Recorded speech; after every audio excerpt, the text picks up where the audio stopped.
We can stand if our sports sometimes does not work.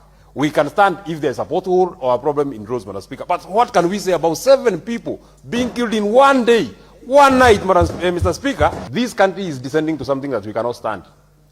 This country is descending into levels that we have never seen. On one side, the citizens are crying about this country becoming a good nation. Of the many things that Senator Cherargei has ever said on the floor of this House, I think I now finally and formally agree with him when he says that the Cabinet Secretary for Interior is followed and is a testimony that incompetence cannot be substituted. Incompetence was seen when he was in the Ministry of Roads.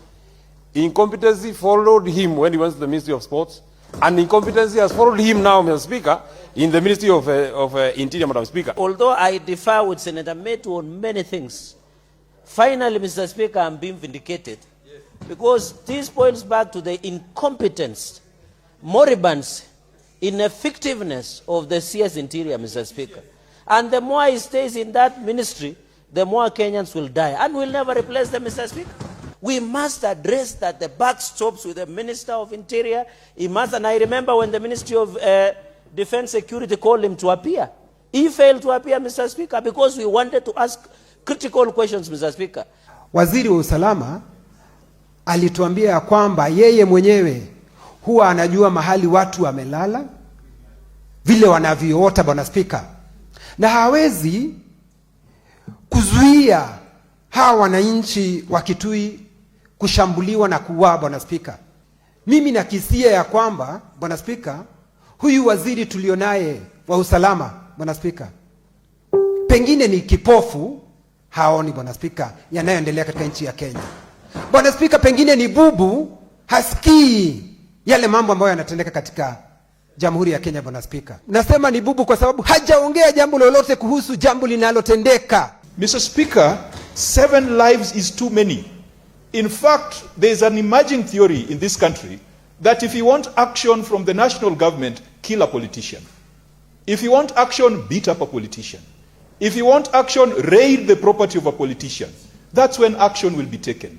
Mr. Speaker, 7 lives is too much. And Mr. Speaker, the right to life that is enshrined in this constitution, that right must be guaranteed by the state, failure to which Kenyans shall revert back to the right to self-defense. And Mr. Speaker, even though arrows are flying, spears are flying, and machetes are being used, Mr. Speaker, this country must know that a gun is not rocket science.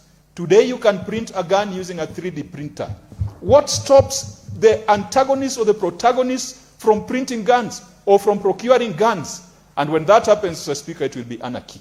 This state will fall. And so I want to urge the national government to take this matter seriously and avoid the knee-jerk reactions that we always have that give the impression that the political class is far more important than the people who have put us in these positions. Mr. Speaker, the Kamba community, Mr. Speaker, is the most humble community, among the most humble communities in this country.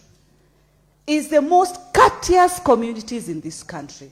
The most hardworking communities in this country. And a community that accommodates all across.